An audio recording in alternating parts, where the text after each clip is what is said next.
convidado desta semana do Por Outro Lado. É licenciado em Economia, mas é especializado em Matemática. Tem um doutoramento em um tema que ele vai explicar. É um dos grandes divulgadores da ciência em Portugal, tanto na imprensa, tem uma coluna semanal no Expresso, e é também um dos participantes no programa científico da RTPN, 4 vezes Ciência. Exatamente. E mais no 2010, boa noite, Nuno Crato. Boa noite.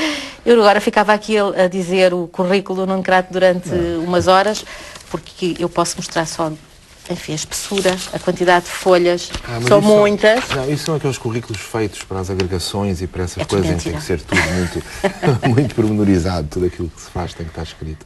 Nuno Crato acaba de publicar um livro chamado O Eduquês, em discurso direto. E eu vou começar por aqui porque achei que é um tema... A palavra não é sua.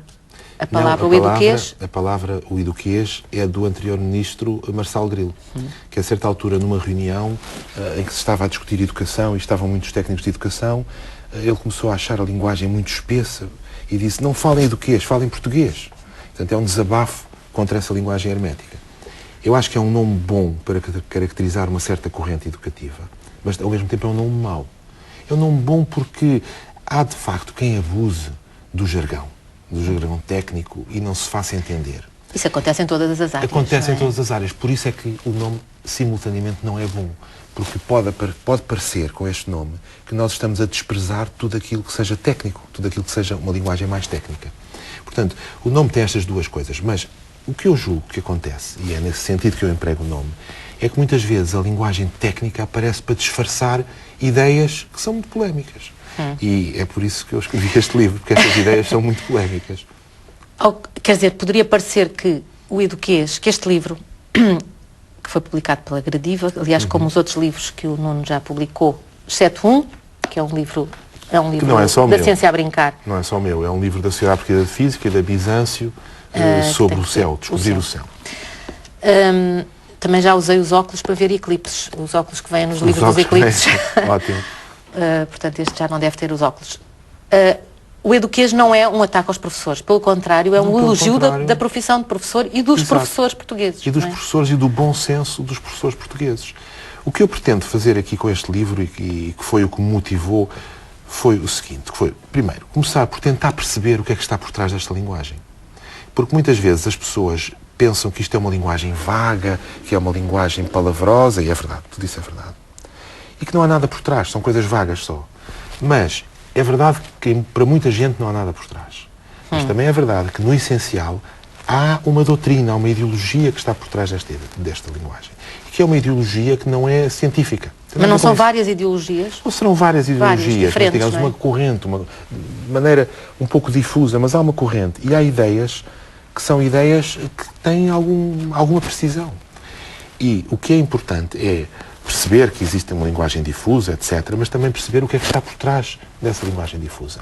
E temos aqui, portanto, o subtítulo é Uma Crítica da Pedagogia Romântica e Construtivista. Esse era o meu título. O editor, o Dr. Guilherme Valente, que é uma pessoa que se tem preocupado muito com as questões de educação, e que tem tido um papel na divulgação científica muito importante, é que disse, não, vamos pôr um título que se perceba logo. Foi este título que, de facto, o meu título... Uma crítica da pedagogia romântica construtivista parece-me um péssimo título. Era um péssimo título, claro. Mas é de facto, existe... esta conversa... Existem ideias. Há aquela versão do... Se o menino se porta mal, atire-lhe com os 5 volumes da pedagogia, que é uma versão mais violenta, digamos. Mais violenta, pois. Portanto, aplique-lhe a pedagogia. Mas depois há uma certa desconfiança em relação às novas pedagogias, que o Nuno, aliás, diz a dita progressista. Dita progressista, porque eu acho que não é progressista. Há uma desconfiança em relação àquilo que aparece. Primeiro não é nova e depois não é progressista. Não é nova porque tem centenas de anos. Essencialmente, nasce com Rousseau e com outros antes dele, mas com Rousseau, depois com uma série de seguidores dele. Bem, podemos citar o Comênio um bocadinho antes, mas é velha. E é formulada na sua versão mais atual na passagem do século XIX para o século XX. Portanto, as ideias, praticamente todas as ideias que se ouvem hoje, são ideias formuladas no dobrar do século XIX para o XX. É o Dewey, é o Kilpatrick, e são, sobretudo estes dois, nessa altura, que formulam essas ideias. A ideia do projeto aparece num texto, aparecia já antes, mas aparece num texto de Kilpatrick em 1918. E que é a ideia de que vamos aprender tudo por projetos e não por disciplinas. Já estão as competências, a ideia das competências já está aí nesse texto, que é um texto fundamental.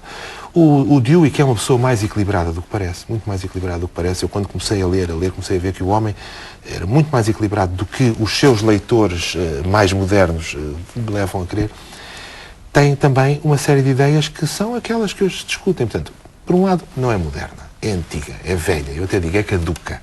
É uma coisa do século XIX. Por outro lado, praticamente todas as ideias são dessa altura. Por outro lado, eu acho que não é progressista. Porquê? Porque aparece sempre com uma capa tão progressista. Aparece com uma capa progressista. Primeiro porque é irracionalista, é contra as luzes. Ao contrário do que as pessoas pensam, o Rousseau não é o homem das luzes.